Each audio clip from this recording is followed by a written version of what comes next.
Your Excellency, Prime Minister Boris Johnson, distinguished delegates, media के हमारे साथी, नमस्कार।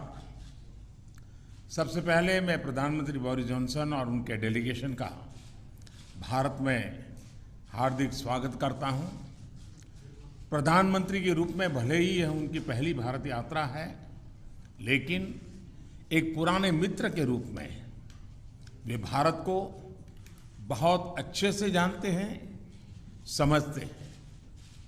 पिछले कई वर्षों से भारत और यूके के संबंधों को मजबूत करने में प्रधानमंत्री जॉनसन की बहुत महत्वपूर्ण भूमिका रही है। इस समय जब भारत अपनी आजादी का अमृत महोत्सव मना रहा है, प्रधानमंत्री बोरिस जॉनसन का यहां आना अपने आप में एक ऐतिहासिक पल है।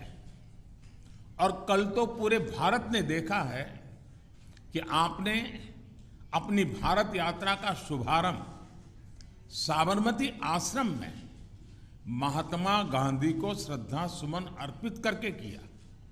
फ्रेंड, पिछले साल हमने दोनों देशों के बीच कॉम्प्रिहेंसिव स्ट्रेटेजिक पार्टनरशिप की स्थापना की थी और इस दशक में अपने संबंधों को दिशा देने के लिए हमने एक महत्वाकांक्षी रोड मैप 2030 भी लॉन्च किया था।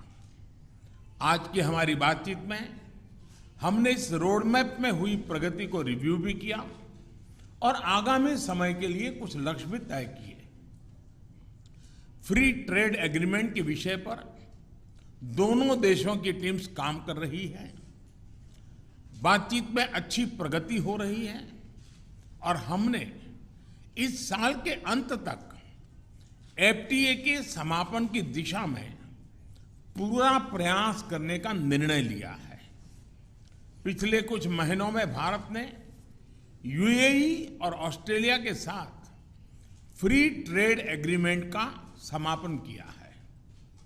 उसी गति, उसी कमिटमेंट के साथ हम यूके के साथ भी एफटीए पर आगे बढ़ना चाहेंगे। हमने रक्षा क्षेत्र में सहयोग बढ़ाने पर भी सहमति व्यक्त की है।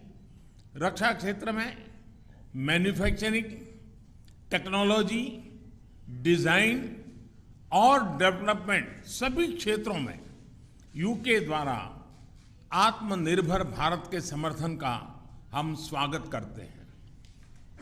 फ्रेंड्स, भारत में चल रहे व्यापक रिफॉर्म्स हमारे इंफ्रास्ट्रक्चर मॉडर्नाइजेशन प्लान और नेशनल इंफ्रास्ट्रक्चर पाइपलाइन के बारे में भी हमने चर्चा